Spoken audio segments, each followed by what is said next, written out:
Okay, students, let us start with today's session. So I welcome you all to the new batch of CS1 2024. So this is April May 2024. Any idea आज हम यहाँ पे क्यों gather हुए हैं? Orientation. सो orientation बोल सकते हैं, इंट्रोडक्शन बोल सकते हैं. एंड मैंने आप लोगों को एक टारगेट दिया था देखने के लिए, वो देख के आए हैं सारे. सो देयर वर 2 वीडियोस, आपके पास लिंक्स आए होंगे 2 वीडियोस के व्हाट्सएप पे, तो वो मैंने आपको बोला था प्री रिक्वाइजेड है देखने के लिए.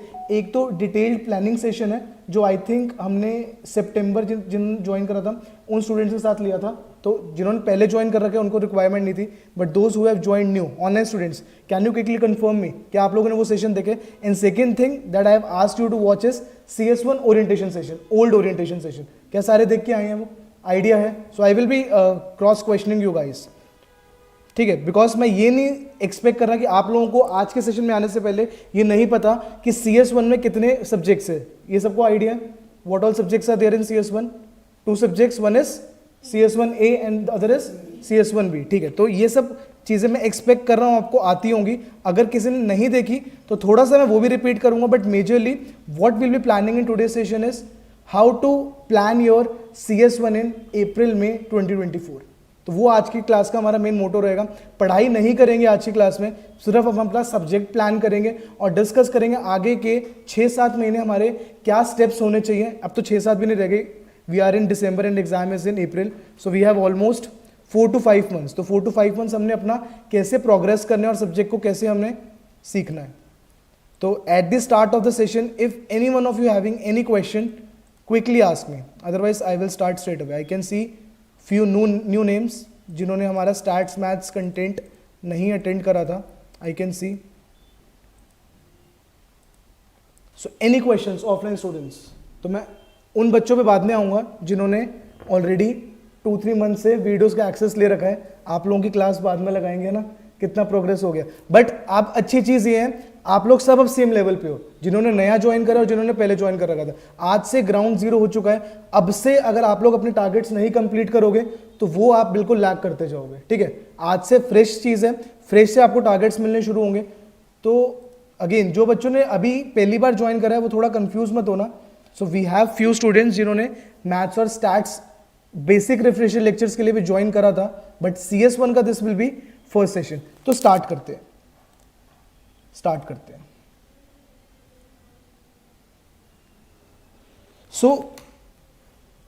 करते हैं हम सितंबर रिजल्ट से. आप सबको पता है सितंबर के रिजल्ट्स आए हैं अभी. Any idea anyone?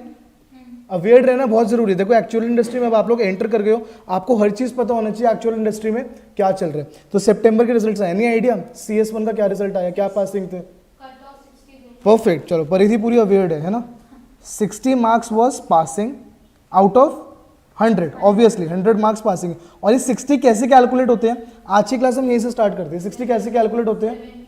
70% of CS1A and 30% of CS1B. अब मेरे पास एक बहुत इंपॉर्टेंट क्वेश्चन आता है कि क्या हमें इंडिविजुअली पास होना है? हमारे पास 2 सब्जेक्ट्स है. स्टार्ट करते हैं. CS1 के अंदर हमारे पास 2 सब्जेक्ट्स हैं, एक CS1A एक CS1B. तो मेरा आप लोगों से पहला क्वेश्चन है, आज मैं आप लोगों से ज्यादा क्वेश्चंस पूछूंगा कि क्या हमें इंडिविजुअली पास होना है दोनों में? पक्का श्योर हो? कुछ भी मिनिमम नहीं चाहिए? नहीं होना मिनिमम, हमें दोनों में कुछ भी नहीं चाहिए. आपको एग्रीगेट वो मार्क्स लाने हैं जो आपके कट ऑफ उस डाइट की होगी. जैसे इस डाइट की कट ऑफ क्या थी? 60. तो आपको दोनों का एवरेज 60 लेके आना. By average I don't mean exact average. By average I mean 70% of CS1A and 30% of CS1B. तो एक एग्जाम्पल ले लेते हैं. एक स्टूडेंट X है जिसने एग्जाम A में 70 स्कोर करा और एग्जाम B में उसने सिर्फ 35 स्कोर करा. तो क्या वो पास होगा फेल होगा? कैलकुलेट कर लेते हैं. 70 में उसको कितना मिलेगा? 49. और 35 में उसको कितना मिलेगा? कर लो कैलकुलेटर से. 30 मार्क्स 10.5. तो कितने उसके मार्क्स आए? 60.5. अब मुझे बताओ क्या IFOA round up? Oh sorry my bad, calculation error. 59.5. अब आप लोग मुझे बताओ IFOA के हिसाब से क्या ये बच्चा पास है या फेल है? Again votes. Pass fail. हाँ, कट ऑफ 60 है लेकिन 59.5 है. तो मैं जानना चाहूंगा आप लोगों से क्या है, पास है फेल है? अभी जो मैं आंसर बताऊंगा उसको बहुत ध्यान से सुनना. This will be fail. Why fail? क्योंकि हमेशा IFOA हमेशा राउंड डाउन करता है। बाय राउंड डाउन का मेरा क्या मतलब है, चाहे 59.99 क्यों ना हो, आपके मार्क्स क्या होंगे 59। To have a pass grade in your examiners report आपको 60 लाना ही लाना है, 60 और अबव। Is it clear? तो एक एग्जाम्पल को थोड़ा और इंप्रूव कर लेते हैं। मान लो 37 आए, अब करना है एक बार एग्जैक्ट नंबर कैलकुलेट, इसका 30% कितना होता है, 37 का 30% आई थिंक समवेयर अराउंड 11.1। 11.1 होते ही अब क्या ये पास है फेल है? अब इसका टोटल कितना आया 60.1, आपको 60 मिलेगा। अब एक और एग्जांपल डिस्कस कर लेते हैं। मान लो इसमें 36 आए, अब कितना होता है टोटल, इसमें मिला आपको 10.8, कितना आया टोटल 59.8। तो पास फेल अभी भी फेल है, आपको राउंड नहीं करेगा, आपको हमेशा एक नंबर नेक्स्ट इंटीजर ज्यादा लाना पड़ेगा, ठीक है। तो 60 और अबव आपको लाना था अगर आपको सितंबर 2023 में CS1 में पास ग्रेड चाहिए था। This is the first thing. Second, एक बहुत इंपॉर्टेंट क्वेश्चन आता है कि कितने बच्चे पास होते हैं, तो मैं आपको एग्जैक्ट स्टैटिस्टिक्स बताता हूँ, I have noted down for you guys. तो इन दिस डाइट कितने बच्चों ने CS1 अपीयर करा था, somewhere around 1508 world wide has sit for the exam, और उसमें से कितने पास हुए हैं, कितने, अच्छा पूरे रटे हुए स्टैटिस्टिक्स पर ही थी, ठीक है। तो 730 जिसमें से पास हुए हैं। So this was the statistic. तो समवेयर अराउंड 50% पासिंग है, which is a good percentage. अगर हम किसी भी प्रोफेशनल एग्जाम में देखें, अगर 50% पासिंग हम देखें तो this is a very good percentage. तो यहां से ये मतलब नहीं है कि बहुत ईजी होने वाला है, मैं सिर्फ आपको ये मोटिवेट कर रहा हूं। आज आप लोगों का फर्स्ट सेशन है कि अगर आप लोग प्रॉपर स्टेप्स फॉलो करोगे, तरीके से पढ़ोगे, डिसिप्लिन तरीके से पढ़ोगे, बिल्कुल भी मुश्किल नहीं होने वाला। And by discipline what I mean is, आपको ये नहीं करना कि आप लोग बिल्कुल 2-3 हफ्ते के लिए गायब हो गए। जैसे अभी भी आज की क्लास में मेरे पास बहुत सारे मैसेजेस आ रखे हैं, सर कॉलेज इंटरनल से तो सब बहुत मुश्किल हो रहा है। वो चलती रहेंगी चीजें, कॉलेज इंटरनल एक्सटर्नल सब चलता रहेगा ना। आप लोग पूरे 24 घंटे में पढ़ोगे ना, कभी पढ़ा जाएगा। आपको ये मेक श्योर करना है कि हमारा कोई भी दिन मिस ना हो एक्चुअल स्टडीज से, आज से लेके जब तक आप एक्चुअल की स्टडीज कंटिन्यू कर रहे हो, till you become N actuary. मैं ये नहीं कह रहा जॉब तक, जब तक एक्चुअरी बन रहा है। अगर ये आपने फिलॉसफी अडॉप्ट कर ली तो कोई नहीं रोक सकता आपको एक्चुअरी बनने से। चाहे आप 1 घंटा पढ़ो, चाहे 1.5 घंटा पढ़ो, चाहे 2 घंटा पढ़ो, कोई भी दिन आपका मिस नहीं होना चाहिए जिस दिन आप पढ़ाई ना करो। इसका मतलब ये नहीं आपको रोज 5-5, 6-6 घंटे पढ़ना है, आपको हर एक एग्जाम का एक सेट नंबर ऑफ आवर्स है। जैसे अगर मैं CS1 की बात करूं तो CS1 में मैंने आपको स्टार्टिंग में बताया था कितने आवर्स हम एक्सपेक्ट करते हैं आप लोगों से, समवेयर अराउंड 300 आवर्स। मतलब ये मैं अपर साइड लेके चल रहा हूँ, 250 आवर्स इज सफिशिएंट। 300 आवर्स अगर आप इस सब्जेक्ट को देते हो that is more than sufficient. तो अगर हम आज से मान ले कि अभी आप लोगों ने कुछ भी स्टार्ट नहीं करा, तो अभी हमारी यार समवेयर अराउंड 9 दिसंबर, एग्जाम डेट किसको पता है, तो मुझे भी एग्जैक्टली नहीं पता, समवेयर अराउंड 10th और 11th अप्रैल होगी, मतलब इसके अराउंड होगी। तो हम अपना मोटा मोटा 4 महीने पकड़ लेते हैं, तो 4 months वी हैव 120 डेज।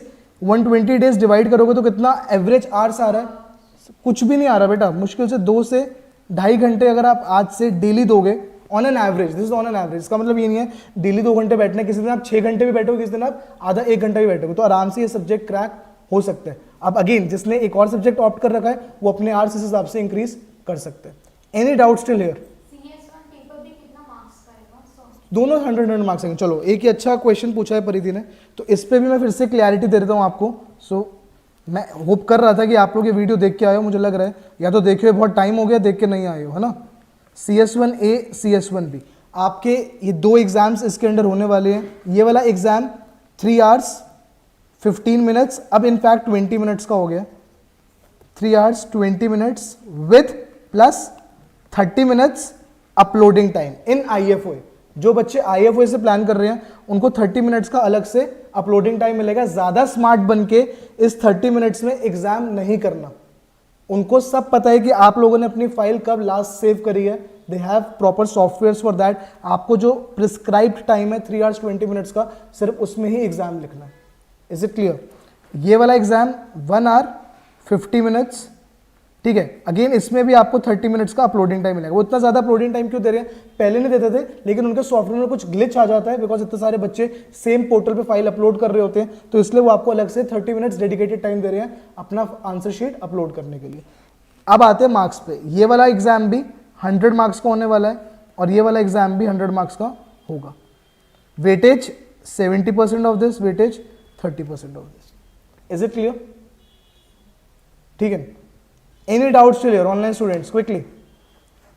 तो I will be going really slow today because मैं चाहता हूँ आप लोगों की सारे इस चीज़ के ऊपर कॉन्सेप्ट्स खत्म हो जाए कि पढ़ना कैसे है, एग्जाम कैसा आने वाला है, वो सब हम आज डिस्कस करने वाले हैं। कितने चैप्टर्स हैं, कैसे हम लोग आगे 5-6 महीने पढ़ाई करेंगे, ठीक है? So I think no question still here, no question still here. Offline students any question still here? Nothing, ठीक है, आगे चलते हैं। अब हम आते हैं अपनी CS1 की को रीडिंग पे। मैं को रीडिंग आपको ओपन करके दिखाता हूँ जिसमें हमने पूरा टाइम ध्यान देना है throughout our diet. Let me show you core reading on your screen.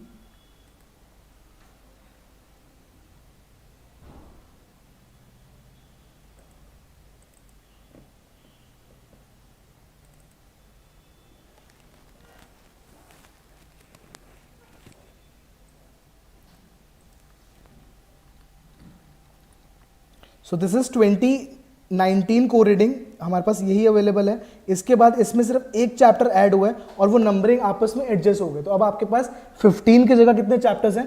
16 chapters है। वन चैप्टर जो आपका CM1 में होता था वो अब CS1 में शिफ्ट हो गया। तो in total you are having 16 chapters. तो अगर कोई 2023 का मटेरियल यूज कर रहा होगा कुछ भी फर्क नहीं है, बस वो चैप्टर 1 बन जाएगा और हर एक चैप्टर एक एक चैप्टर से एडजस्ट हो जाएगा। मीन्स जो हमारा 15 चैप्टर है वो नए करिकुलम में क्या होगा? 16 चैप्टर, दैट्स इट, सिर्फ ये डिफरेंस है। अब हम आते हैं कि हम पढ़ने के वाले हैं, थोड़ी सी उसके बारे में बात कर लेते हैं। तो हम लोग क्लास 12 तक बेसिक प्रॉपर्टीज पढ़ के आए हैं।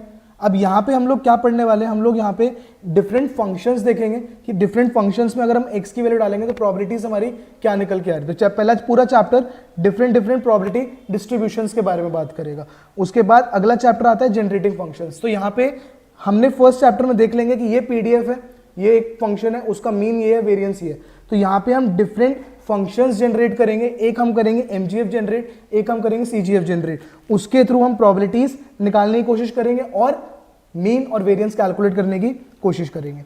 अगला आता है जॉइंट डिस्ट्रीब्यूशन। जॉइंट डिस्ट्रीब्यूशन हम क्या कर लेंगे कि अगर हमारे स्टेट स्पेस में x और y दो रैंडम वेरिएबल्स है तो उस केस में प्रोबेबिलिटीज हम कैसे देखेंगे। फोर्थ चैप्टर में हम क्या पढ़ेंगे? Conditional expectation. Conditional expectation means अभी तक हमने पढ़ा होगा एक्सपेक्टेशन ऑफ x, यहां पे हम क्या पढ़ने वाले हैं? x given y। तो फोर्थ चैप्टर में हम उसकी बात करेंगे। Fifth chapter is really very important chapter. Weightage wise इसकी कुछ भी वेटेज नहीं है, लेकिन वैसे ये चैप्टर रॉक सॉलिड है। पूरे जो आगे वाले चैप्टर्स हैं उनका बेस कौन सा चैप्टर सेटअप करता है? चैप्टर 5 सेंट्रल लिमिट थ्योरम, कि अगर हमारे पास लार्ज डेटा होता है उस केस में हम कैसे डील करते हैं अपने डेटा के साथ। फिर आता है हमारा सैम्पलिंग एंड स्टैटिस्टिकल इंटरफेरेंस। तो इसमें इन्फ्लुएंस सॉरी उसमें हम क्या करेंगे? उसमें हम लोग बेसिकली बात ये कर रहे होंगे कि मीन और वेरिएंस को अगर हम एक लार्ज सैंपल में देखें तो उसका अलग से एक्सपेक्टेशन और वेरिएंस क्या निकल के आएगा। Next is point estimation. यहां पे हम क्या कर रहे होंगे? हम अपने पैरामीटर्स एस्टिमेट कर रहे होंगे। कैसे पैरामीटर्स? फॉर एग्जांपल हमने चैप्टर 1 में सीखेंगे एक बाइनोमियल डिस्ट्रीब्यूशन है। बाइनोमियल डिस्ट्रीब्यूशन उसको हम कैसे लिखेंगे? x following binomial distribution with parameters n and p। तो हम ये n और p अपने डेटा के हिसाब से एस्टिमेट करने की कोशिश कर रहे होंगे। 8th चैप्टर में हम क्या पढ़ेंगे? Confidence interval. कॉन्फिडेंस इंटरवल एक इकलौता चैप्टर है जिसको मैं थोड़ा सा रियल लाइफ से कर सकता हूं। कैसे कर सकता हूं? इलेक्शंस होते हैं, इलेक्शंस में हम देखते हैं ओपिनियन पोल्स, एग्जिट पोल्स आते हैं, उसमें हम देखते हैं बीजेपी को 250 to 300 सीट्स मिलेगी। तो ये आपका कॉन्फिडेंस इंटरवल के चैप्टर से ही लिंक्ड है। कैसे? हम ये देखते हैं कि मीन सीट्स कितनी मिल रही है, एवरेज सीट हम क्या एक्सपेक्ट कर सकते हैं बीजेपी को मिल रही है। For example 275। अच्छा, बार बार मैं बीजेपी बोल रहा है, दैट डजंट मीन कि मेरा को इसमें पॉलिटिकल मोटिव है, may be may not be. तो मैं आपको सिर्फ यहाँ पे एक एग्जांपल देकर समझाने की कोशिश कर रहा हूँ कि 275 एक मीन नंबर ऑफ सीट्स आ गई और उसके साथ हम देखते हैं कितना वेरिएंस है, मैक्सिमम कितना बीजेपी जीत सकते हैं, मिनिमम बीजेपी कितना जीत सकती है। तो वो वाली चीज हम यहाँ पे सीखेंगे कि कॉन्फिडेंस इंटरवल जो डेटा पे काम करते हैं, डिफरेंट स्टैटिस्टिकल ओपिनियन पोल्स, तो वो कैसे निकालेंगे। नेक्स्ट आता है hypothesis testing. This is almost link to this chapter confidence interval. यहाँ पे हम क्या कर रहे होंगे? हमें एक अपने डेटा मिलेगा, वहां पे हम ये बताएंगे कि क्या हम इस स्टैटिस्टिकल टेस्ट जो हमने करा है क्या हम उसके साथ प्रोसीड कर सकते हैं या नहीं कर सकते। इसके बाद हम आएंगे डेटा एनालिसिस, लीनियर रिग्रेशन। तो इसके बारे में थोड़ी सी बात हमने स्टैट्स रिफ्रेशर में भी करी थी। यहाँ पे हम डेटा को फॉर्म करने की कोशिश करते हैं और ये देखते हैं कि डेटा हमारा लीनियरली मूव हो सकता है या नहीं हो सकता। इसके बाद अच्छा, यहाँ पे जब मैं चैप्टर 11 पे एंड कर रहा हूँ तो आप लोग जब पास्ट पेपर्स प्रैक्टिस करोगे, चैप्टर 11 तक के पास्ट पेपर्स प्रायर टू 2019, ये सबको पता है 2019 के बाद हमारा सिलेबस चेंज हुआ है, 2018 तक ये सब्जेक्ट कौन सा था, CT3। ये हिस्ट्री पता होना बहुत जरूरी है। 2019 से पहले हमारा ये सब्जेक्ट था CT3। तो ये जो 11 चैप्टर्स है ये कौन सी बुक से लिए गए हैं, old CT3। You can note it down, first 11 chapters are taken from CT3। ये आपके लिए जानना क्यों जरूरी है, क्योंकि जब आप 2019 से पहले के पास्ट पेपर्स प्रैक्टिस करोगे तो आपको कौन से पास्ट पेपर्स रेफर करने हैं, CT3 के for chapter 1 to 11। Chapter 1 to 11 के लिए आपको CT3 के पास्ट पेपर्स रेफर करने हैं। Is it clear? एंड जो रिमेनिंग 4 चैप्टर्स है वो आपको कहां से मिलेंगे, वो आपको मिलेंगे CT6 से, CT6। So these 4 chapters are taken from your old CT6 curriculum. अच्छा, 2019 के बाद से आपको डायरेक्टली CS1 का पेपर मिलेगा और आप डायरेक्टली वो प्रैक्टिस कर सकते हो। Is it clear till here? Online students, are we all on the same page? Quickly tell me in the chat section. Students taking from YouTube, you also reply.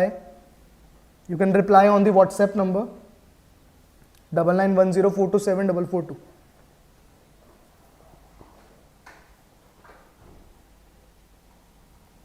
Is it clear? तो मैं expect कर रहा हूं जो भी चीजें बता रहे हैं उसमें कोई डाउट नहीं आना चाहिए, बिकॉज होता क्या है, अभी मैं आपको एक समरी लिस्ट, एक चीज दिखाऊंगा जो हम आप लोगों को प्रोवाइड करेंगे। होता क्या है, जब हम समरी लिस्ट देंगे आपको चैप्टर 12 की, उसमें हमने मान लो सितंबर 2017 का क्वेश्चन 3 मार्क कर रखा है फॉर एग्जांपल। तो होता क्या है, बच्चे सितंबर 2017 क्वेश्चन पेपर खोलते हैं, फिर क्वेश्चन 3 प्रैक्टिस कर देते हैं और वो बोलते हैं सर ये तो चैप्टर 12 को बिलोंग ही नहीं कर रहा। ऐसा क्यों? ऐसा क्यों होगा? क्योंकि आपने CT6 की जगह किसका पेपर खोल लिया होगा, CT3 का। तो ये गलती नहीं करनी हमने, ऑलरेडी हमने वो समरी लिस्ट में भी मेंशन कर रखा है। लेकिन ये छोटी छोटी गलती हम पढ़ाई के वक्त कर लेते हैं, रात को प्रैक्टिस कर रहे होते हैं और फिर पूरा दिन हम परेशान होते हैं कि यार ये क्वेश्चन क्यों नहीं मैच हो रहा। ठीक है, तो छोटी छोटी चीजें इसलिए मैं आपको बता के चल रहा हूं। Is it clear? ठीक है, सबके एसेस आ रहे हैं।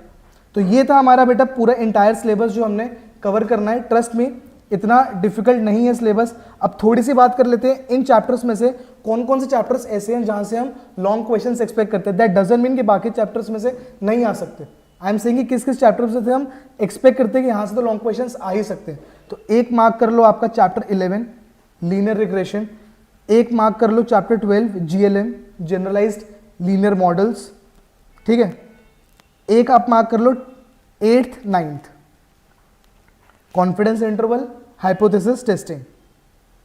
तो मेजरली ये 4 चैप्टर्स हैं जहां से हम लोग लॉन्ग क्वेश्चंस एक्सपेक्ट करते हैं। अब आप लोगों का एक और क्वेश्चन आएगा, सर लॉन्ग क्वेश्चंस का क्या मतलब है? अब एग्जाम हमारा 100 मार्क्स का है, हर एक क्वेश्चन ऐसा नहीं है सेम मार्क्स का होगा। आपको कैसे एग्जाम पेपर स्टार्ट होगा, first few questions will be 4 markers 5 markers 6 markers 7 markers, और उसके बाद लास्ट में जाके 2 या 3 क्वेश्चंस 10 और 15 और 20 मार्कर्स भी मिलेंगे।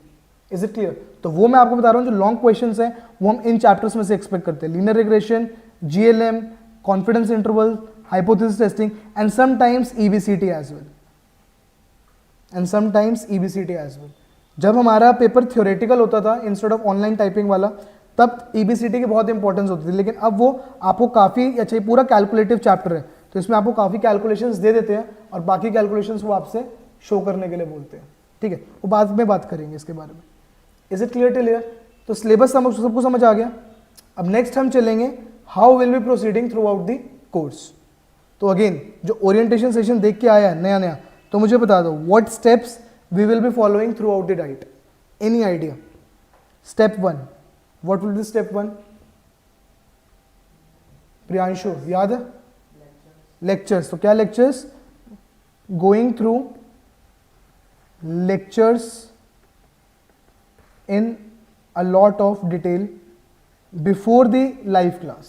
For example, we are going to discuss chapter 1 or 2 or maybe only chapter 1 in next week. तो आप लोगों का मिनिमम टारगेट क्या है? चैप्टर 1 की आप वीडियोस सारी की सारी वीडियोस का क्या मतलब है? एक तो आपको होंगी कंटेंट वीडियोस, आपको पोर्टल पे एक मिलेंगी कंटेंट वीडियोस, दूसरी क्या मिलेंगी आपको? Past paper videos. एक और सेट ऑफ वीडियोस मिलेंगे, that is x series videos. तो अगर चैप्टर 1 की मैं बात कर रहा हूं, चैप्टर 1 का आपका टारगेट है, तो ये आपका सेल्फ एज्यूम्ड है कि हमने उसकी कंटेंट वीडियोस भी देखनी है, हमने उसके पास पेपर वीडियोस भी देखनी है, हमने उसकी एक्स सीरीज वीडियोस भी देखनी है। ठीक है। Second step, what will be the second step? Do attend live lectures as much as you can. Do attend live lectures, or you can say practice sessions. I will name them practice sessions. तो यहाँ पे हम आएंगे, different concepts को दोबारा revise करेंगे और questions की प्रैक्टिस करेंगे. थर्ड स्टेप विल बी, अच्छा इसमें मैं एज्यूम कर रहा हूँ, मैं यहाँ पे स्टेप्स थोड़े डिफरेंट लिख रहा हूँ, आपको वीडियो में हो सकता है स्टेप्स थोड़े डिफरेंट फॉर्मेट में मिले हो. तो यहाँ पे आपका आते आते एक पर्टिकुलर चैप्टर के प्रैक्टिस क्वेश्चंस कवर हो रहे हैं. अब यहाँ पे आप कंटेंट वीडियोस देखोगे, हर चैप्टर के एंड पे प्रैक्टिस क्वेश्चंस है, वो भी मैं आपको दिखा देता हूँ. Late me show you here only. Let us open chapter 1.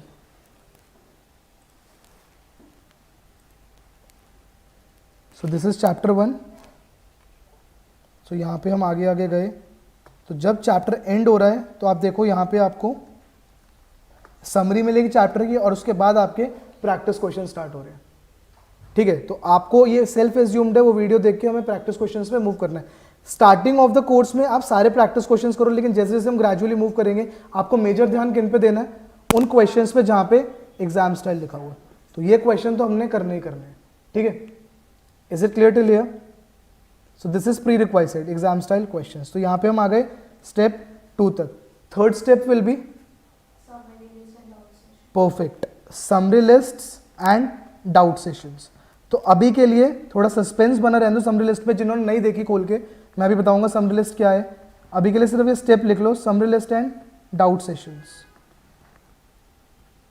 Again you guys will be having a separate dedicated doubts portal. चलो वो भी मैं आपको दिखा देता हूँ. आज सारी चीजें देख लेते हैं, क्योंकि फिर ये मैसेज ना आए कि हमने डाउट्स कहाँ पोस्ट करने हैं. मैं आपको CS1 का ही डाउट्स पोर्टल दिखा देता हूँ. सो this is CS1 doubts portal. तो कुछ कुछ क्वेश्चंस डाल रखे हैं पिछले बैच के स्टूडेंट्स ने, तो ये इसके आंसर्स भी हैं. तो आप लोगों के लिए अच्छा है कि आप जब पढ़ रहे हो तो आप इन डाउट्स पोर्टल के क्वेश्चंस पे भी जाते रहो. इसमें क्या होएगा, आपको पता लगेगा कि बच्चों को क्या क्या क्वेश्चंस में डाउट्स आते हैं और उनके सॉल्यूशंस हम कैसे देख सकते हैं. ठीक है, तो यहाँ पे आपको कोई भी पढ़ते वक्त डाउट आ रहा है, you can post your doubt. लेकिन डाउट का एक प्री रिक्वायर्ड है, क्या? जब आप डाउट डाल रहे हो, मुझे रैंडमली ये मत डालना कि सर हमें इस पेपर के क्वेश्चन 2 में डाउट है. आई नीड क्वेश्चन 2 में आपको कहाँ डाउट आया, and you should share your working along with it. ठीक है, कि आपने उस क्वेश्चन को पढ़ के क्या समझा, तभी हमें पता लगेगा कि हमें किस पॉइंट पे ज्यादा फोकस करना है. So this is your doubts portal. Here you can post as much doubt as you can. तो यहां तक हो गई स्टेप 3 की बात. स्टेप 4 और स्टेप 5 आर 2 स्टेप्स जो आपका पास फेल डिसाइड करेंगे. तो ये सबसे इंपॉर्टेंट है, लिख लो. क्या होता है परिधि 4th स्टेप? उससे पहले एक्स सीरीज तो हमने ऊपर ही कवर कर लिया. This will be assignments on due date, and 5th will be unit tests and mocks. Clear? These will be the 5 steps that you have to follow throughout the diet. अगर इतना कर लोगे ना, मैं आपको गारंटी दे रहा हूँ 95% chances there that you will be easily able to pass the exam. अब आप बोलोगे 5% कहाँ गया, तो 5% आप बताओ कहाँ गया? Luck factor is always there. ठीक है, हो सकता है हम एग्जाम में बैठते ब्लैंक हो जाए, एक पैनिक आ जाए पहले एक्चुअल एग्जाम का. आना चाहिए नहीं. अगर आप ये सब स्टेप्स कर रहे हो तो बहुत इजीली हो जाएगा. लेकिन मैं 5% फिर भी लेके चल रहा हूँ. हेल्थ इशू हो सकता है, आप एग्जाम नहीं देने जा पाए, या कुछ भी हो सकता है. तो 95% मैं आप लोगों की गारंटी ले रहा हूँ. अगर आप लोग ये 5 स्टेप्स बहुत थॉरोली फॉलो कर लोगे, so there will be a 95% chance वो हो जाएगा. लेकिन होता पता है क्या, अभी हम आए हैं तो हमें बहुत जोश है, अच्छा ये तो कुछ भी नहीं है. लेकिन जब हम पढ़ने बैठते हैं ना, तो एक बहुत ज़्यादा डेडिकेशन चाहिए होता है और बहुत ज़्यादा आपको डिसिप्लिन चाहिए होता है. कि हमें क्या होता है, जब हमने एक पर्टिकुलर लेक्चर की वीडियो देख ली और 2-3 क्वेश्चन हमने मान लो प्रैक्टिस क्वेश्चन में सॉल्व कर लिया, हमें लगता है चैप्टर तो हमें आ गया. लेकिन मैं आपको बता रहा हूँ एक पर्टिकुलर चैप्टर का, जैसे मान लो चैप्टर 1-2 है, उसकी समरी लिस्ट कंबाइंड है. समरी लिस्ट में मैं आपको चलो दिखा देता हूँ. बहुत सारे बच्चों को डाउट हो रहा होगा कि समरी लिस्ट क्या है. Let us discuss what is summary list before proceeding. So Priyanshu, क्या है बेटा summary list? Past paper questions की chapter wise list. So let me show you a particular summary list of a chapter. So suppose this is a summary list of chapter 1-2. तो यहाँ पे क्या बेटा हमने आपको मेंशन करे हुए हैं, IAI के जितने भी पास्ट पेपर्स हैं जो चैप्टर 1-2 को बिलोंग कर रहे हैं उनके क्वेश्चंस, और फिर नेक्स्ट पेज पे IFOA के जितने भी चैप्टर 1-2 के क्वेश्चंस आए हैं पास्ट पेपर्स में उनके क्वेश्चंस. आपको कुछ कुछ डाइट्स इसमें मिसिंग मिलेगी आगे वाली. वो क्यों मिसिंग है, वो हमने जान के मिस करी है, ताकि आप लोग वो वाले एग्जाम्स अभी ना देखो, और जब आपका पूरा सिलेबस कवर हो जाएगा आप उनको सेल्फ मॉक की तरह अटेम्प्ट करो. ठीक है, तो जैसे सितंबर 2022 है, फिर अप्रैल 2022 एंड देन सितंबर 23, तो वो वाले क्वेश्चंस आप लोग सॉरी अप्रैल 23 एंड सितंबर 23 वो आप पेपर्स रख सकते हो अपने पास मॉक्स अटेम्प्ट करने के लिए। Is it clear? तो जैसे आपका चैप्टर 1-2 के वीडियोस कवर हुई, प्रैक्टिस क्वेश्चंस कवर हुए, उसके बाद आपने किस पे मूव करना है, समरी लिस्ट पे आपने अप्रैल 14 का क्वेश्चन पेपर खोलना है और डायरेक्टली क्वेश्चन 4 सॉल्व कर देना। अब अगर किसी को इसमें भी डाउट है कि हमें पास पेपर कहाँ से मिलेगा, तो वो भी मैं आपको दिखा देता हूँ। कुछ मत करना, गूगल पे लिख दो IFOA पास पेपर्स। तो आज मैं आपको हर एक चीज़ दिखा रहा हूँ, कुछ मर्जी पूछ सकते हो आप आज मेरे से। तो ये देखो, आपको हर एक ईयर के यहाँ पे पास पेपर्स आ जाएंगे, you can download from here. Is it clear? So this is the third step, जो कि सबसे इंपॉर्टेंट है। यहां तक आप लोग सब कर लोगे, लेक्चर से पहले आप वीडियो भी देखा होगे, आप प्रैक्टिस क्वेश्चंस भी कराओगे, लेकिन समरी लिस्ट तक आते आते थोड़ा सा हम लोग ढीले हो जाते हैं। समरी लिस्ट करना ही करना है। तभी अगर होता क्या है, आप स्टेप 1 करोगे, एक पर्टिकुलर चैप्टर की वीडियो देखिए और डायरेक्टली फिर हम स्टेप 4 पे मूव करते हैं, चलो असाइनमेंट करते हैं, ड्यू डेट आ गई है, असाइनमेंट हिलेगी भी नहीं, असाइनमेंट नहीं सॉल्व होएगी, बिकॉज यहाँ वाले स्टेप्स बहुत जरूरी है before moving to step 4। Is it clear? आप फर्स्ट क्लास के बाद सेकंड क्लास में जाओगे, फर्स्ट क्लास के बाद डायरेक्टली आप बोर्ड्स देने नहीं जाओगे 10th क्लास के, ठीक है? तो उसी तरीके से स्टेप्स हमें फॉलो करने हैं। अब हम आते हैं अपनी, अच्छा यहां तक किसी को डाउट है offline online students, quickly tell me, any doubts? All set, all clear? 100% result आ रहा है फिर जब जुलाई में हमारा रिजल्ट आएगा। चलो अब मैं आपको सबसे इंपॉर्टेंट चीज दिखाने वाला हूं, जो आपको हर वक्त रेफर करते रहना है, दैट इज CS1, नहीं वो करना है, वो तो अभी आऊंगा मैं उस पर। CS1 स्टडी कैलेंडर नहीं, CS1 शेड्यूल। अच्छा इस पर भी आऊंगा मैं, स्टडी कैलेंडर पे, वो इतना इंपॉर्टेंट नहीं है आप लोगों के लिए, आप लोगों के लिए ज़्यादा इंपॉर्टेंट है this file, CS1 complete schedule for IFOA April 2024 attempt. अच्छा इन स्टेप्स की अभी मैं बात कर रहा था, मैं आपको ये कह रहा था कि थोड़े से स्टेप्स आपको डिफरेंट दिखेंगे। अभी मैं जो डिस्कस कर रहा हूँ, you have to go through these steps, these 6 steps. Is it clear? ये वो स्टेप्स है जो अभी हमने डिस्कस करे। अब हम आ रहे हैं स्केड्यूल पे कि क्या स्केड्यूल हम थ्रू आउट फॉलो करने वाले हैं। So this is the schedule that you have to follow throughout this diet. अभी आप लोगों को लग रहा होगा कि पहली डेडलाइन बहुत लेट है, इसके हिसाब से मत चलना कि हमने पहली असाइनमेंट चैप्टर 1-2 की 25 को दे दी, क्योंकि उसके बाद देखो गैप्स बहुत कम है।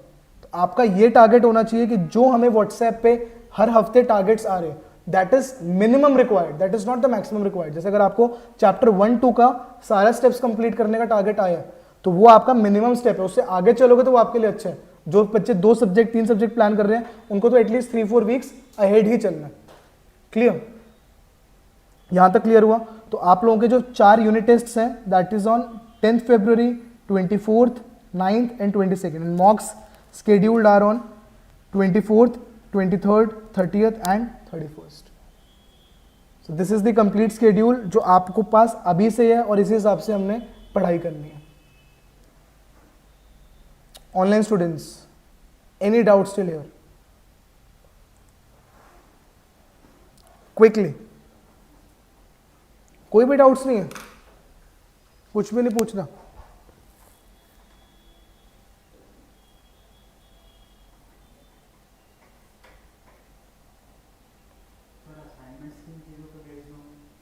असाइनमेंट्स वही क्वेश्चंस, देखो जो हम लोग पहले क्लास में वो देख रहे हैं, वीडियो देख रहे हैं, क्लास में आने से पहले फिर हम वही क्वेश्चंस प्रैक्टिस करेंगे, फिर हम जो पास पेपर्स प्रैक्टिस करें उन्हीं पे बेस्ड असाइनमेंट के क्वेश्चंस होंगे, बट वो थोड़े से ट्रिकी होंगे, ठीक है? वो आपको एक तरीके से वर्स्ट के लिए प्रिपेयर करवाएंगे। तो इसलिए मैं बोल रहा हूँ डायरेक्टली वीडियो देख के अगर आप असाइनमेंट में मूव करोगे ना तो वो नहीं बनेंगे क्वेश्चंस। अगर वो क्वेश्चन सॉल्व करने हैं तो आपको पहले बाकी के स्टेप्स करने पड़ेंगे। Is it clear? अब हम आते हैं what all things you require for actual classes, specially CS1 classes. तो क्या क्या चीजें आपके पास हमेशा अवेलेबल होनी चाहिए when you are studying CS1 core reading, और you can say CS1 book, first thing. Second thing, your calculator. Which calculator? If you haven't purchased yet, it is FX82ES Plus, Casio FX82ES Plus. And third thing is actuarial tables. CS1 के लिए must है, हर class के लिए, starting from class 1. ये 3 चीजें आपके पास बेटा हमेशा होनी चाहिए when you are studying for actual exams. Specially the numerical exams, numerical के बाद इतनी रिक्वायरमेंट नहीं पड़ेगी इसकी। Online students, is it clear? Specially those students who are attending their first lecture, I am repeating all these steps for you guys.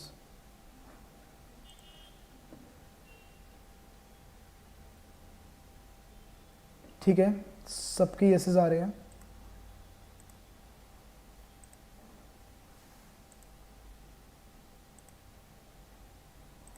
Now we are towards the end of this session. अब यहाँ पे मैं आप लोगों को बहुत important चीज़ बताने जा रहा हूँ जो आप लोगों को थ्रू आउट द डाइट बिल्कुल फॉलो करना है। अभी तक हमारे पास दो टाइप के स्टूडेंट्स हैं, one is for IFOI, other is for II। तो II वाले स्टूडेंट्स मेरी ये वाली बात थोड़ी सी इग्नोर कर सकते हैं जो मैं बोलूँगा अब, बाकी बातें आप लोग सुनोगे।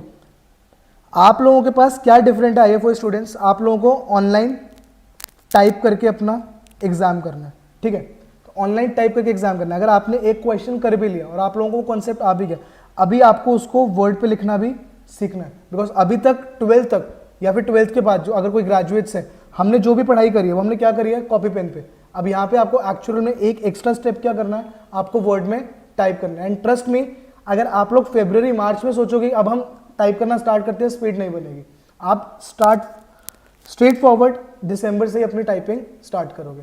अब उसका पैटर्न क्या रख सकते हो, आई एम नॉट सेइंग कि अगर आप सारे क्वेश्चंस टारगेट करो, सारे के सारे वर्ड पे करो, बिकॉज उससे क्या होगा, आपका ज्यादा टाइम वर्ड पे ही चला जाएगा इंस्टेड ऑफ CS1 पढ़ने में। आप लोग क्या करो, अपना सिर्फ पैटर्न बनाओ। तो अभी हम दिसंबर में है, दिसंबर, जनवरी, फरवरी, मार्च।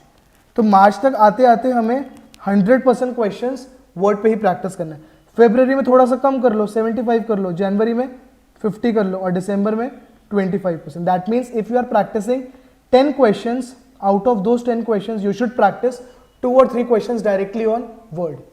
When I say directly on word, अभी के लिए वो आपका डायरेक्टली क्या होगा कि आपने कॉपी पेन में पूरा उसको सॉल्व करा और फिर एक एक स्टेप देख के टाइप करा। लेकिन ग्रेजुअली वो स्टेप क्या होगा कि आप लोग रफ में जल्दी जल्दी जल्दी जल्दी सॉल्व कर रहे हो और अपना प्रॉपर स्टेप्स वर्ड पे कर रहे हो। तो उस चीज में हमें ग्रास्प करने के लिए थोड़ा सा टाइम लगेगा। Is it clear? वो ऐसा नहीं होगा ऑल ऑफ अ सडन हम फरवरी मार्च में जागेंगे और वो चीज हमें स्पीड बन जाएगी। क्लियर हो रही है चीज? ठीक है, अब एक चीज और जो IFOI दोनों के लिए कॉमन है, दैट इज आर प्रैक्टिस। तो आर की क्लासेस भी स्टार्ट हो जाएंगी आपकी। अब सबसे इंपॉर्टेंट क्या है, जो सेम टाइपिंग वाला काम है, मेरे पास बहुत सारे बच्चे मार्च स्टार्टिंग में आते हैं जिनका पूरा सिलेबस 3-3 बार हो गया होता है। मतलब 3 बार उन्होंने पास पेपर्स प्रैक्टिस कर लिए होते, 3 बार वीडियोस देख लिए होते, हर चीज 3-3 बार कर लिए होते। लेकिन अब वो कहते हैं सर आप बताओ हम टाइपिंग कैसे करें और आर देखना कैसे स्टार्ट करें। This is very wrong approach.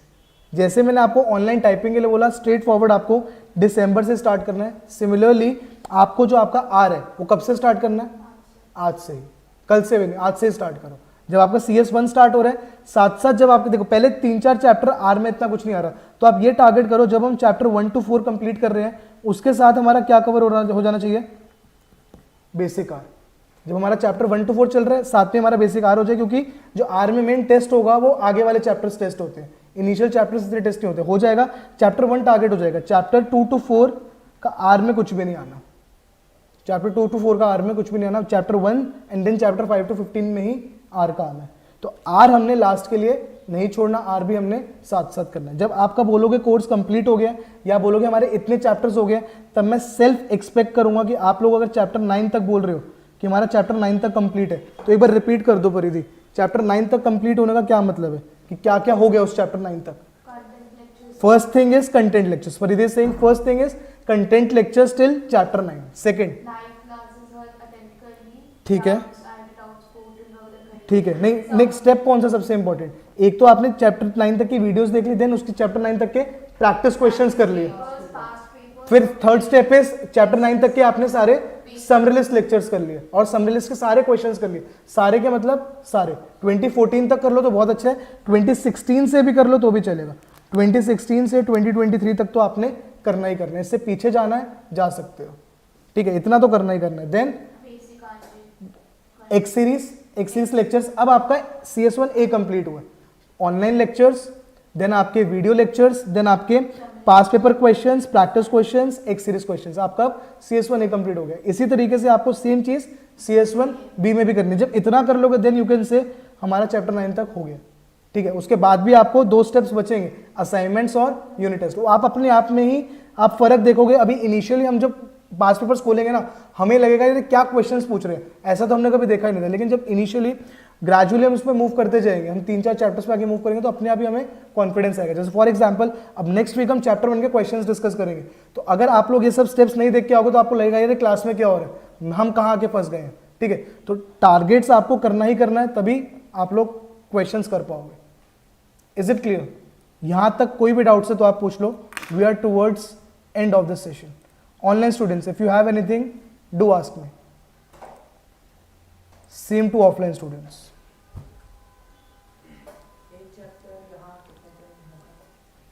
It depends. अगर हमारे पास उसके कोई कॉन्सेप्चुअल डाउट्स नहीं है, we will directly move to question practice and once we see कि मतलब देखो हर चैप्टर में मोटा मोटा 6 से 7 कॉन्सेप्ट्स है जो पास पेपर्स में आ सकते हैं। वो मैक्स बता रहा हूँ आपको कि अगर चैप्टर 1 अगर हम पकड़ ले, 7 से 8 चीजें जो अलग अलग तरीके से टेस्ट हो सकती है, तो उस 7 से 8 सम्स को करने के लिए हमें we need 2 to 3 classes, that's it. And few chapters को तो हम कंबाइंडली टारगेट करेंगे। जैसे चैप्टर 8-9 है आपका कॉन्फिडेंस इंटरवल हाइपोथेसिस टेस्टिंग, वो इकट्ठे आपके टारगेट होंगे। ठीक है,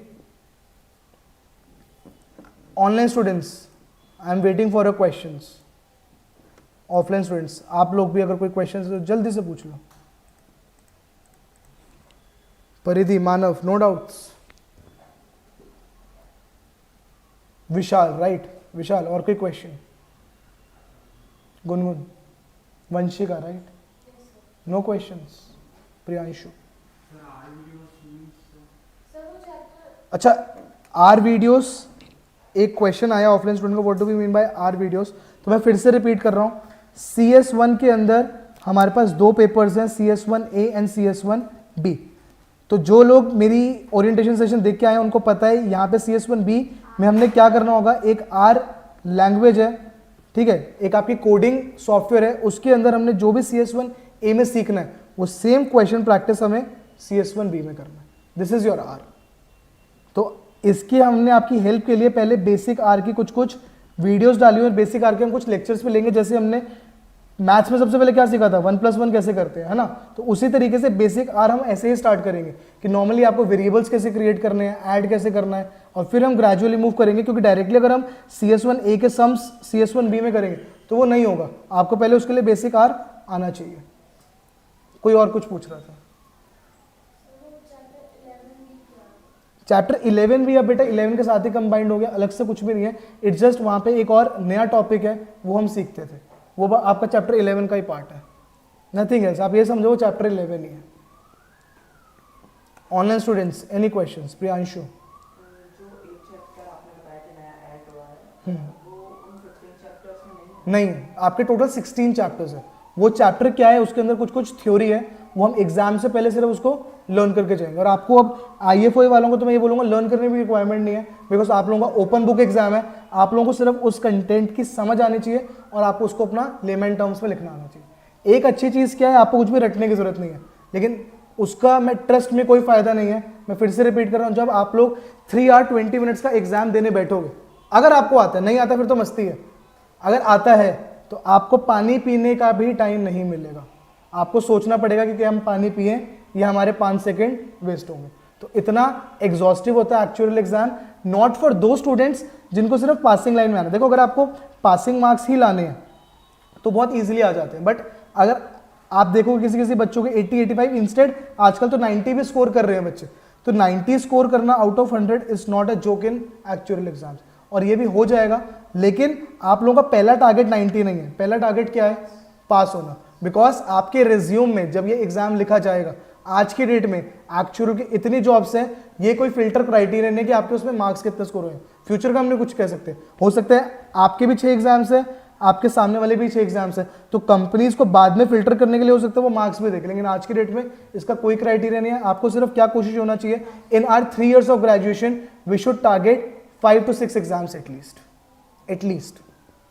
okay, there is one question, is there negative marking in papers?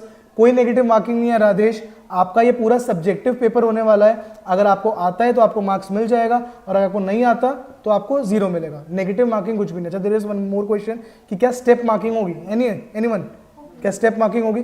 कभी भी हमारा कोई सब्जेक्टिव एग्जाम होता है बेटा, उसमें स्टेप मार्किंग जरूर होती है। फॉर एग्जाम्पल अगर हमारा एक 5 मार्क्स का क्वेश्चन है, 5 मार्क्स में वो आप लोगों से 7 स्टेप्स मान लो एक्सपेक्ट कर रहे हैं, तो 7 स्टेप्स की जगह अगर आप लोग 3 स्टेप्स में करके आ रहे हो, लिसन इट वेरी केयरफुली, अगर आप 5 मार्क्स में 7 स्टेप्स की जगह 3 स्टेप्स में कवर करके आ रहे हो तो आपको 5 आउट ऑफ 5 नहीं मिलेगा, आपको 5 आउट ऑफ 5 नहीं मिलेगा। अभी मेरे पास 1-2 बच्चे हैं जिन्होंने क्या करा, वो एक्सपेक्ट कर रहे थे हमारे 90-95 आएंगे, लेकिन they have just landed up with the passing marks. क्योंकि हुआ क्या, उनको पेपर सारा आता था, उन्होंने रफ में भी सारा कर लिया, लेकिन उस रफ में करने का फायदा नहीं है जब तक आप उसको वर्ड पे सारे स्टेप्स रेप्लिकेट नहीं करोगे। गेटिंग माई पॉइंट, आपको सारे स्टेप्स दिखाने हैं अपने।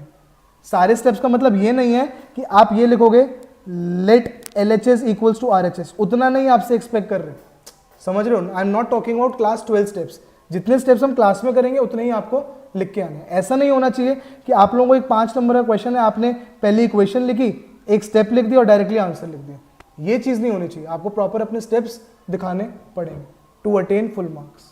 और उस केस में अगर आपका फाइनल आंसर गलत हो गया तो ऐसा नहीं है आपको डायरेक्टली 0 या फिर 1 या 2 मिलेगा। अगर उस फाइनल आंसर की वेटेज, मतलब IFOA क्या करता है, हर एक स्टेप की उनकी अपनी एक मार्किंग है, उन्होंने हर स्टेप को मान लो 1 नंबर दे रखा है। एक एग्जाम्पल के ले लेते हैं, अगर 5 मार्क्स का क्वेश्चन है तो 5 स्टेप में हर एक स्टेप का 1 नंबर है, तो आपको 4 मिलेंगे अगर आपका सिर्फ आखिरी स्टेप गलत है। अब किसी बच्चे का क्वेश्चन आ जाता है, सर सपोज करो कि हमारा फर्स्ट स्टेप ही गलत हो गया, तो उस पर बेसिस तो सारा क्वेश्चन गलत होगा, तो अब मुझे बताओ क्या 0 मिलेगा या उसके भी मार्क्स मिलेंगे? तो नहीं मिलेगा 0। IFOA इतनी स्ट्रॉन्ग चेकिंग करता है कि अगर आपने मान लो पहले स्टेप में कोई गलत वैल्यू ले ली, मान लो x इक्वल्स टू 4 लेना था, आपने x इक्वल्स टू 3 लेके पूरा क्वेश्चन सॉल्व कर दिया, वो आपका x इक्वल्स टू 3 का सिर्फ यहाँ मार्क्स काटेगा, वो आपकी बाकी कैलकुलेशन x इक्वल्स टू 3 की तरह एज्यूम करके चेक करेगा और आपको बाकी स्टेप्स के मार्क्स मिलेंगे। सो this is really great in IFOA exams. समझ आया मैंने क्या बोला? कि अगर आपने फर्स्ट स्टेप गलत करा है, आपके मार्क्स सिर्फ उस स्टेप में ही डिडक्ट होंगे, बाकी स्टेप्स के आपको मार्क्स प्रॉपर मिलेंगे। Is it clear? ChatGPT, ये हर मेरे से बच्चे क्वेश्चन पूछते हैं, ChatGPT यूज कर, ChatGPT बेटा यूज करने का टाइम ही नहीं मिलेगा, मैं आपको बता रहा हूँ। क्योंकि देखो आपके मन में जब आप ChatGPT यूज कर रहे हो ना, एक ह्यूमन बिहेवियर है, क्या हम यूज कर ले, क्या पहला आपको क्वेश्चन में आपको बता, आपके माइंड में क्या चल रहा है, एग्जाम में बैठे हो, एक क्वेश्चन आया, आपने ChatGPT पे डाला, अच्छा चलो देख लेते हैं, पहले आपको क्वेश्चन में ये आएगा, यार मैं टाइम तो इन्वेस्ट करूंगा, अगर आपने ढंग से प्रिपेयर्ड हो, क्या मुझे टाइम तो मैंने इन्वेस्ट कर रहा हूँ, क्या मुझे आंसर मिलेगा, आपने कर लिया, अब आपको आंसर मिल गया, यू नेवर नो कि वो सही है या नहीं है, आपने मान लो उसको एज्यूम कर लिया सही है, फिर आपके दिमाग में एक क्वेश्चन आएगा, या अच्छा मैं कॉपी पेस्ट तो कर रहा हूँ, क्या IFOA वालों को पता तो नहीं लग जाएगा कि मैंने ChatGPT का कॉपी करे, क्योंकि ChatGPT तो उनके पास भी है, वो सेम क्वेश्चन वहां लिख के देख सकते हैं, अगर आपके उनसे सेम स्टेप्स मैच करे तो दे कैन क्लेम यू। बहुत सारी मेल्स आती है हर साल बच्चों को, ठीक है, कि आपने ChatGPT यूज करा है, आपने किसी और से कॉपी करा है, बिकॉज ये भी बहुत, अभी आपने ये क्वेश्चन पूछा है, मेरे पास सबसे ज्यादा जो क्वेश्चन आता है, सर ऑनलाइन एग्जाम है, ओपन बुक एग्जाम है, हम लोग साथ बैठ के कर लेते हैं, तो साथ बैठ के करोगे, आपके स्टेप्स मैच होंगे, आपको भी मेल आएगा, उनको भी मेल आएगा, वो आपसे एक्सप्लेनेशन मांगेंगे, एक्सप्लेनेशन नहीं दे पाओगे, वो कुछ नहीं करेंगे, सिर्फ आपको 2 साल के लिए बैन कर देंगे। स्टेप्स मैच होता है, लेकिन ऐसा थोड़ी ना होगा परिधि भी वेरिएबल x ले रही है और मानव भी वेरिएबल x ले रहा है, चलो वो भी मैच कर गया, आपके सेम तरीका में, आप समझो हर चीज सेम थोड़ी ना होगी। हाँ एग्जैक्टली। अब जैसे मेरे क्लास में एक लड़का, वो अपने भैया को बोल दिया, उसका भैया ना ऑलरेडी CS में पास कर रखा है, सेम वन में कर लिया, वो अपने भैया को बोल दिया कि आप मेरा CS में लिख दो, लिख दिया, पास हो गया। नहीं मैं आपको वही बता रहा हूँ, मैं ये बता रहा हूँ ये फ्लॉ है, ये फ्लॉ है, लेकिन उस केस में क्या हुआ, उस केस में कोई और आपका पेपर लिख रहे, लेकिन मैं आपको दूसरी चीज बता रहा हूँ कि अगर आप किसी से कॉपी कर रहे हो, ये फ्लॉ, तो मैं आपको बोल रहा हूँ सबसे बड़ा गलत चीज है, जो एक गलत एग्जाम्पल सेट कर रहे हैं। अभी IFOA इस पर बहुत ज्यादा मेहनत कर रहा था, हम ऑनलाइन में वो लाएंगे, कैमरा लाएंगे, वो लाएंगे, वो ला ही नहीं पा रहे, उनसे हो ही नहीं पा रहा। मैं तो कह रहा हूँ बेस्ट है, जैसे पहले आपके authentic centre based copy pen exam होते थे, उससे बेस्ट कुछ नहीं आया, नहीं ये चीज अच्छी करी है, कोविड के बाद वो भी ऑनलाइन एग्जाम्स लाए थे, लेकिन अब वो वापस कॉपी पेन एग्जाम पे आ गया, ट्रेडिशनल फॉर्मेट में आ गया। तो IFOA को भी करना चाहिए, जो आपने एग्जाम्पल बोला बहुत बच्चे बोलते हैं, इंस्टेंट मेरे से भी बोलते हैं सर आप कर लो, लेकिन वो चीज़ का मैं बता रहा हूँ आपने वो कर लिया, लेकिन आप मुझे सिर्फ इतनी चीज़ बताओ, जब हम जॉब इंटरव्यू में जाएंगे तब बोलोगे क्या? आपसे सिंपल से ये चीज़ पूछ रहे, कॉन्फिडेंस इंटरवल कैलकुलेट कैसे होता है?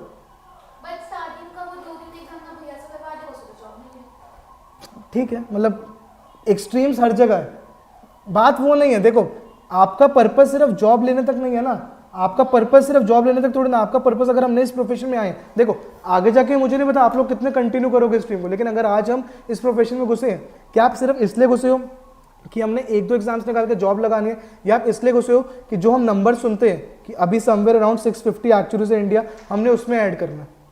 तो obviously sky is the limit in this profession only when once you become an actually.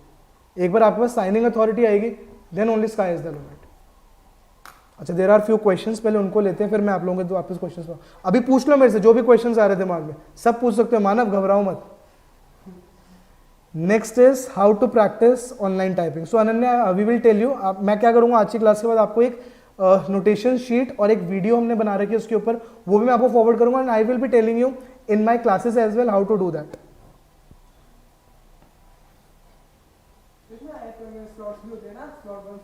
हाँ अभी अच्छा अभी इसका भी एक और बड़ा अच्छा केस हुआ है, मैं आपको बताता हूँ। इसमें होता क्या है, IFOA में जैसे मानव ने बताया देयर आर सेवरल स्लॉट्स, तो कुछ बच्चे 8:30 का बुक कर लेते हैं, कुछ बच्चे 9 का बुक कर लेते हैं। जो 9 वाले होते हैं वो 8:30 वालों को बोलते हैं कि हमें क्वेश्चन पेपर पहले दे दो, हमें क्वेश्चन पेपर पहले दे दो। अभी इसका क्या केस हुआ, एक स्टूडेंट था, उसने पेपर ले लिया और उनके पोर्टल से डाउनलोड नहीं करा,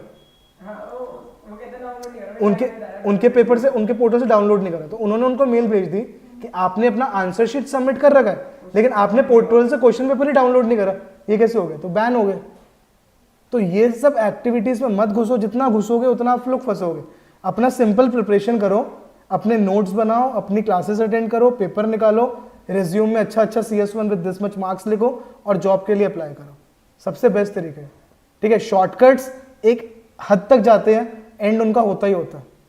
ठीक है मानव जी, तो मानव क्वेश्चंस पूछ रहा है, वो रिफ्लेक्ट सबको कर रहा है, सबके माइंड में चल रहा था, लेकिन पूछता एक आधा है।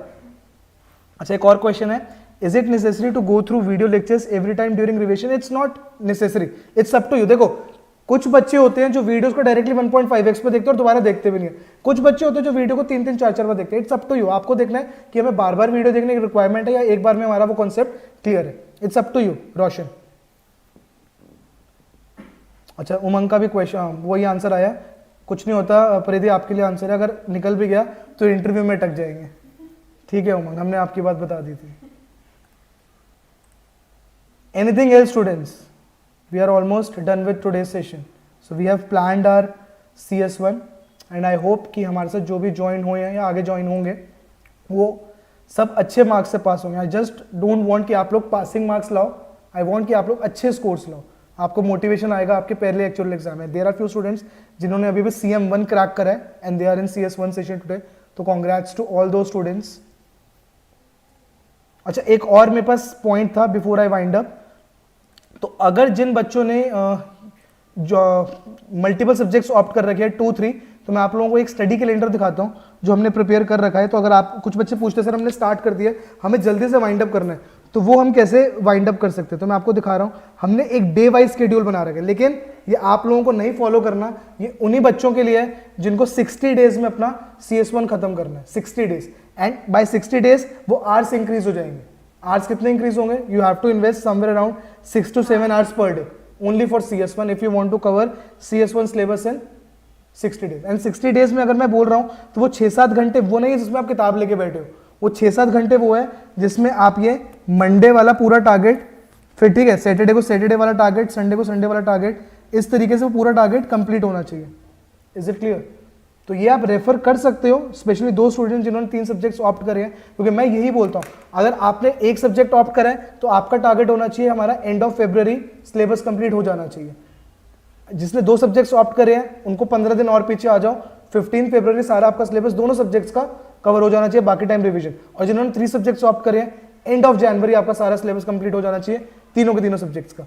3 वाले आर फ्यू स्टूडेंट्स, लेकिन अगेन अगर आपने चैलेंज लिया गो विद इट, दो सब्जेक्ट्स को करने चाहिए अकॉर्डिंग टू मी, बट हाँ अगर आपको बहुत लाइट चलना है it's up to you, you can pick 1 subject as well. Anything else students before we wind up today's class? Quickly tell me. Yes, जो एग्जामिनेशन पोर्टल होगा ना उसका आइडिया कैसे होगा कि क्वेश्चंस कैसे कहां से डाउनलोड करने हैं और इतनी इन चीज़ों की टेंशन नहीं लेनी प्रियांशु, अभी मैं आपको बताता हूँ, इसकी भी बात डिस्कस कर लेते हैं। So there are 2 types of students who give IFOA exams. IFOA exams देने के आपके 2 तरीके के बच्चे होंगे। एक बच्चे वो होंगे जिन्होंने मेंबरशिप ले ली होगी और एक बच्चे वो होंगे जो as a non member apply करेंगे। तो अब आप पूछोगे कि सर मेंबरशिप लेके करें या नॉन मेंबरशिप की तरह करें। अब मैं आपको बता रहा हूँ, नहीं एक एग्जाम वाले भी बहुत सारे होते हैं जो मेंबरशिप लेके करते हैं, मैं उसका रीज़न बता रहा हूँ। कुछ बच्चे होते हैं जो पूरे श्योर है हमने यही प्रोफेशन करना है, पक्का है, तो हमने इसी प्रोफेशन से आगे जाना है, वो क्या करते हैं, वो मेंबरशिप अप्लाई कर लेते हैं। देखो सबसे बेनिफिट क्या है मेंबरशिप अप्लाई करने का, कि हम दिसंबर में अगर अप्लाई करते हैं ना तो हम उस साल के मेंबरशिप में 2 बार एग्जाम्स दे पाते हैं। कौन कौन से? अप्रैल एंड सितंबर, क्योंकि मेंबरशिप का जो साइकिल चलता है ना वो 1 अक्टूबर से 30 सितंबर का चलता है। तो अगर आप मेंबरशिप लेके एग्जाम दे रहे हो तो आप 2 बार एग्जाम्स दे पाओगे, ठीक है।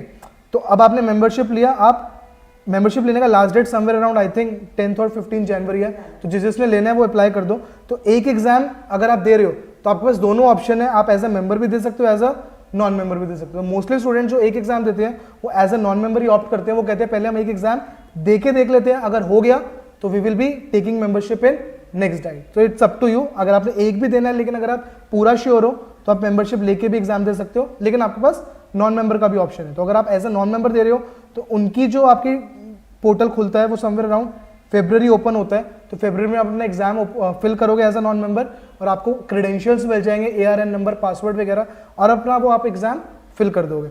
मेंबरशिप के लिए आपको मेंबरशिप अप्लाई करनी है, अगेन जो आपको एग्जाम फिल करना है वो फरवरी में ही करना है। This is the difference. अब आते हैं प्रियांशु के क्वेश्चन पे, जो हमें क्वेश्चन पेपर मिलेगा वो कैसे मिलेगा, जब आपको बेटा क्रेडेंशियल्स मिलेंगे ना, आपको एग्जाम से 1-2 हफ्ते पहले आपको टेस्टिंग के लिए बोलेंगे कि ये हमारा पोर्टल है, ये आपके क्रेडेंशियल्स है, आप अपने पोर्टल पे लॉगिन कर लो, आपको डमी क्वेश्चन पेपर डाल देंगे, वो डाउनलोड करके देख लो। तो आप वो सब एक्टिविटी उससे पहले करोगे, फिर अपना आंसर शीट डमी बना के उसमें अपलोड करके देख लो, ताकि पोर्टल की टेस्टिंग हो जाएगी आपके सिस्टम के हिसाब से। तो वो सब एक्टिविटी वो आपसे करवाते हैं, no need to worry about that. अभी के लिए सिर्फ एक ही वरी है कि हमने टारगेट्स कंप्लीट करना है। Online students, anything else, otherwise we are done for the day. Again, students attending from YouTube, if you have anything, do put that on the chat section or WhatsApp.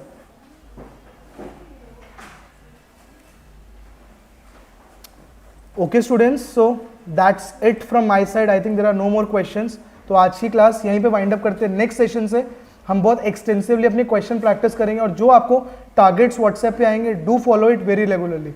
So all the best to you all.